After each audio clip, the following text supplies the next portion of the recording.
ideal scenario, this is what this is. Candlestick number 1 is this candlestick right here. That's candlestick number 1 right there, that green candle. Candlestick number 2, which is the fair value gap candle, that's this one. And candlestick number 3 over here, that's this one. So that candlestick low plus 1 tick, in that case, it would be 19,404.25. That's where I would be entering. That's all I got to get in. I got to get in there. And I don't care that I'm going to have a little bit of drawdown in this, because my belief is I'm not going to see likely any movement into the lower half of that fair value gap. See what I'm saying? Like, Chris Laurie doesn't teach this. And everybody thinks that I'm rebranding that stuff. I made a facetious comment on Twitter this morning. I said, I just brushed up on some trading books, and I got some new things I can rename. And that was sarcasm, clearly. Okay, but people have common sense. But there's nothing being repackaged here. There's no school of thought out there that tells you to look at candlesticks like I'm teaching you and expect them to stay open. That's never been a thing in anybody's discipline. It's never been there. But I'm telling you, that's what the algorithm does. There's a thing that goes on behind the scenes that I'm not going to tell you that, but visually you can see when it's doing it a lot of times. Now, there are other times when it's doing it, you can't see it in price action.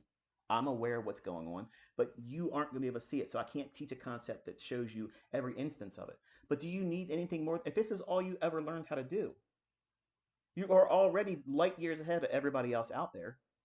Everybody. Put anybody else's name in there, you're already beating their ass in terms of precision, knowing what to look for. You're not freaking out. You know where to place your stop loss. 90% of these mentors out there don't even use a stop loss. They don't even know what they're using. If they have to use a stop, they're scared to death of it getting hit. I'm not afraid of that. You're not learning how to be afraid of that, Caleb. You're not afraid of getting stopped out, because I just told you in this lecture too. Because if you get stopped out with a fair value gap, it tells you you're probably watching the formation of an inversion fair value gap. And an inversion fair value gap is just going the other direction.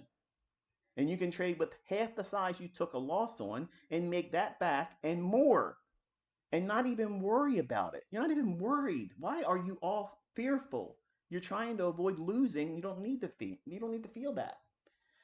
So entries here, new entry there, or if you don't get that entry, if you I don't know, you're scared. You're just now practicing for the first time. Okay, and you see it touch the upper quadrant, then go in and just do it at the market. But you want to do it as it's hitting it.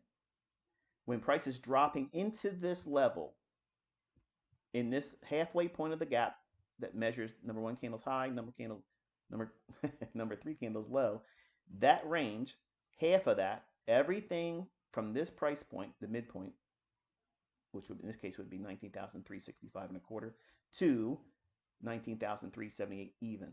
Anything in that range is fair game to be a buyer, but not just any old price.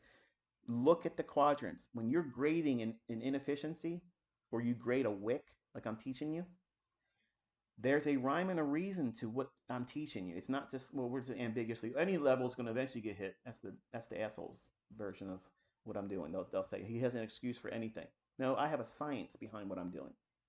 I know exactly what I'm doing. I'm not winging it. Everything holds up, and I'm never changing the logic.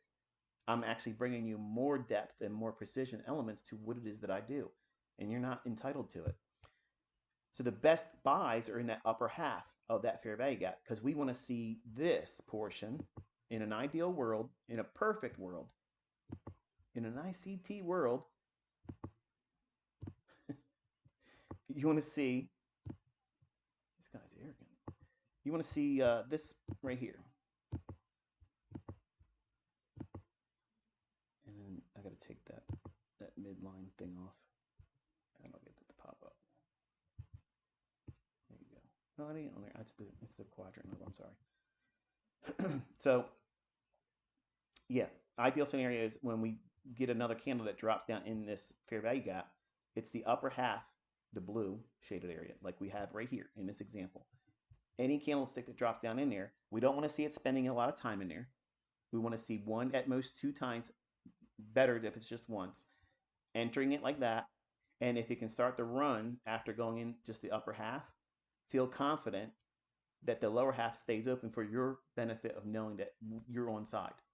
Now, does that mean you're never going to get stopped out? No, it just means that your confidence should increase, and your level of uncertainty or the trepidation that you feel about potentially getting stopped out with your stop loss down here below the fair value gap low, it should be minimized as it moves further and further and further away from the fair value gap. And you see this happening right here. And just look at the other lectures, the live streams from this playlist in 2024.